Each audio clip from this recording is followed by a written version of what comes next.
Namaskaram. 1000 Names and 1000 Stories. 215th name, NIMISHAYA NAMAH. In the early stages of Ramanuja's education, he studied under a guru named Yadava Prakashar. One day, during a class on the Chandogya Upanishad, Yadava Prakashar was explaining the verse Tasya yata kapyasam pundarikam evam akshini. He described the eyes of the Supreme Reality as resembling the pinkish red lotus flower, whose color, he said, was akin to the back of a monkey. Upon hearing this, Ramanuja's eyes welled up with tears. Yadava Prakashar noticed and asked, "Why are you crying, Ramanuja?" Ramanuja responded, "Swami, how can we compare the Lord's eye to such a disgusting example? Won't this comparison make us always think of the Lord's eyes in such an unpleasant way?" When I heard your description, tears came to my eyes.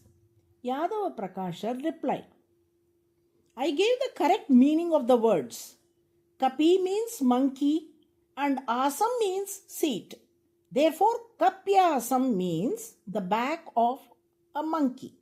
If you think my explanation is incorrect, how would I explain this?"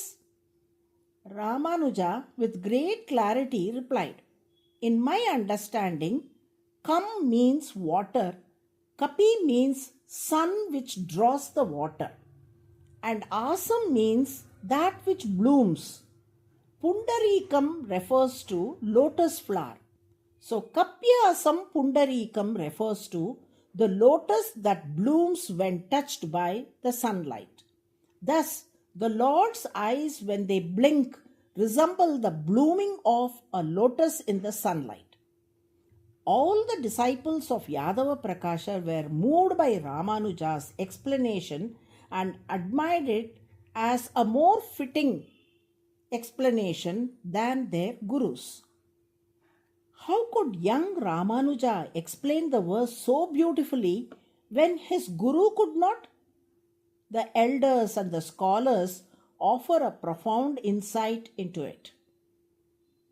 The verse Tasya yata kapyasam pundarikam evam akshini from the Chandogya Upanishad, which describes the divinity and beauty of the Lord's eyes, can only be appropriately interpreted by one who has received the grace of the Lord.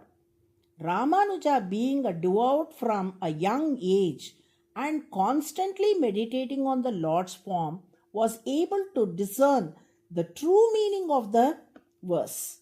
On the other hand, Yadava Prakashar, filled with pride and jealousy, was not worthy of receiving the Lord's grace and therefore could not explain the verse correctly. God bestows His grace upon those who are righteous and possess a good nature. He reveals His beauty and greatness only to those who are righteous. Those who oppose righteousness are ignored by the Lord. The Lord's grace was evident in His Matsya avatar when He protected Brahma, Satyavrata, and other righteous beings with just His glance. At the same time, He withheld His grace from the Asuras who sought to harm these virtuous souls. In Sanskrit, Nimisha means the blink of an eye, the closing and opening of the eye. Since the Lord bestows His grace upon the righteous by opening His eyes and withholds it from unrighteous by closing His eyes, He is referred to as Nimisha, the 215th name of Vishnu in Vishnu Sahasranamam. Let us invoke the Lord's grace to stay on the righteous path by chanting Nimishaya Namaha. Narayana, Narayana.